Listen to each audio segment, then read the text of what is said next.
Como é que conseguiram controlar um território que é 4 vezes maior do que o território espanhol?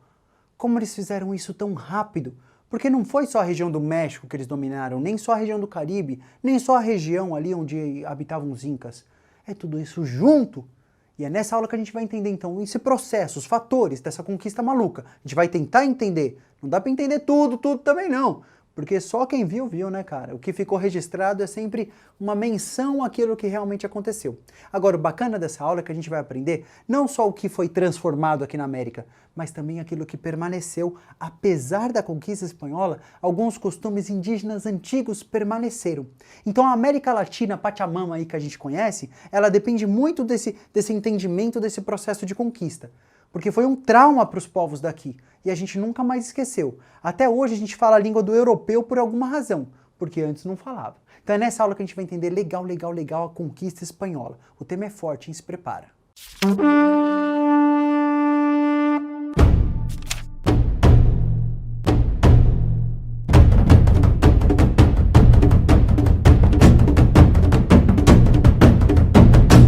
Se liga nessa história. Então os europeus eles estavam nesse contexto de reconquista, nesse contexto de querer enriquecer a qualquer custo. É uma disputa colonial, cara, é um momento muito único da história. Precisa ser entendido muito por minúcias. Esse contexto então em que o europeu já é guerreiro, e ele tá nessa ideia de que quanto mais ele conquistar um território inimigo, quanto mais ele saquear o inimigo, mais honroso ele vai ser, mais honra ele vai ter. Aí, amigo, aí não vai ter quem vai segurar. Todo povo, então, que o europeu se depara, ele vai tentar fazer uma aliança durante curto período. Se aquela aliança não for exatamente do jeito que o europeu quer, aí ele passa o corte e vai para a parte violenta da situação. Então a gente vai entender a conquista ao Caribe, à região do México atual e à região do Peru atual, ou seja, os povos aí, né, do Caribe, os povos astecas e os povos incas. Vamos entender por 3 partes. Primeiro teve a conquista do Caribe, depois a conquista dos astecas e depois a conquista dos incas. Primeiro, então, esse período de extermínio e conquista do Caribe, ele foi de 1492 até 1519. Ou seja, pouco tempo para você exterminar uma população inteira. Eles tanto exterminaram aquela população inteira que trouxeram negros africanos para lá. Vê hoje os países que mais têm negro, eles já vão dizer para você quais são os países que mais tiveram extermínio indígena. Então, por exemplo, Cuba tem muito negro, então quer dizer que os indígenas de lá foram exterminados. Outra região aqui da América do Sul, por exemplo, o Equador, tem muito negro também, a Colômbia também. Já é uma dica para você, já é uma pista de que os indígenas dali foram exterminados. E como é que foi esse extermínio? Foi do nada? Não, não foi. O espanhol, quando ele chegou ali, tinha um povo que estava mandando ver ali na América Central, que eram conhecidos como Caraíbas ou Caribes. Por isso que a gente chama ali a região de Caribe, é por causa desse povo aí. Quando eles estavam lá, eles estavam dominando entre eles ali. E tinha um povo chamado Taino, que estava crescendo e estava entrando em conflito com os Caraíbas, que são os Caribes. Então era Taino contra Caribe.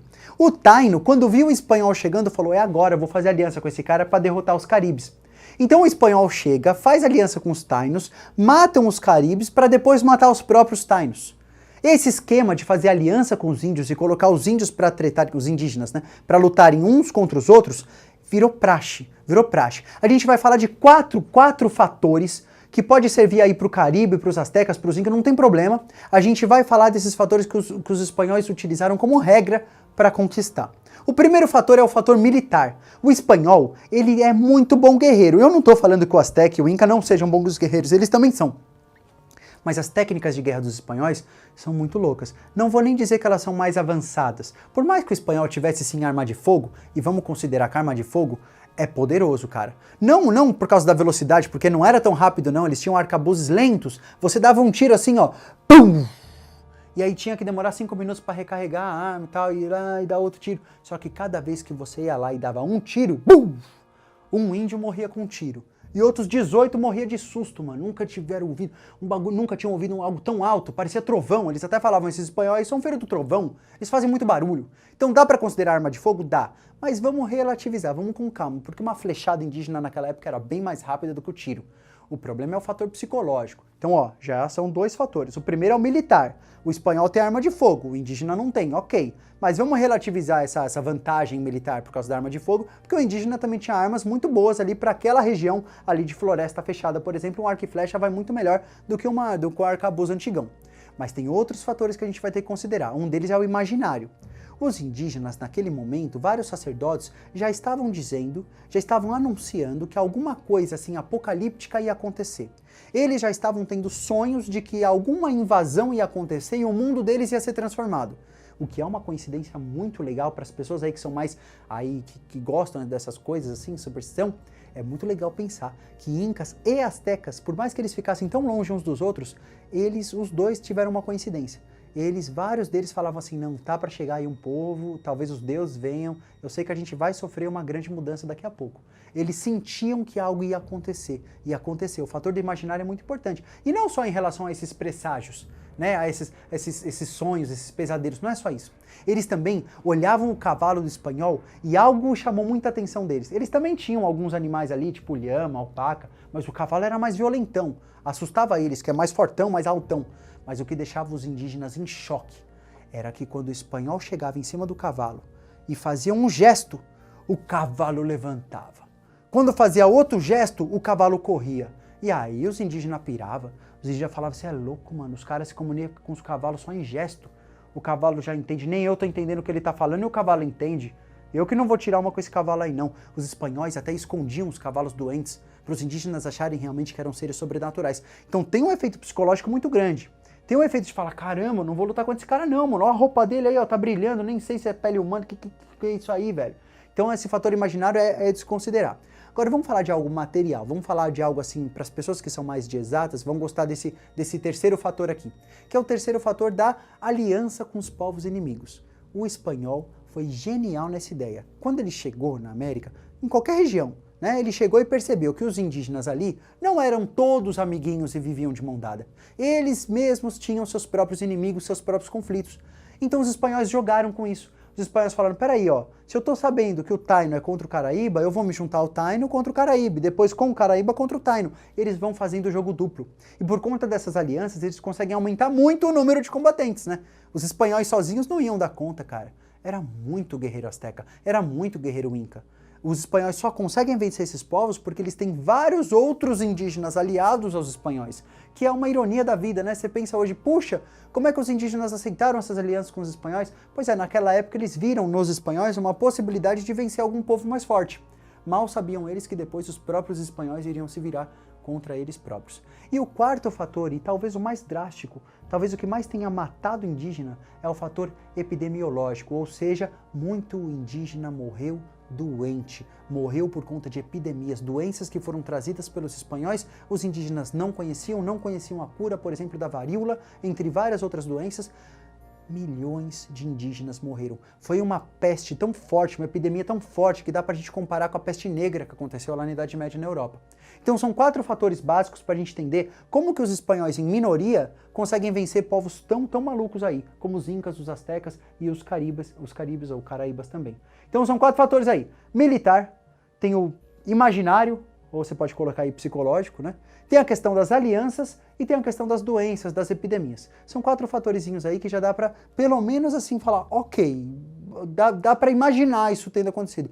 Mas nenhum desses fatores explica por menor como isso aconteceu. Como isso realmente aconteceu, a gente não vai saber. Mas o que a gente sabe, a gente vai explicar.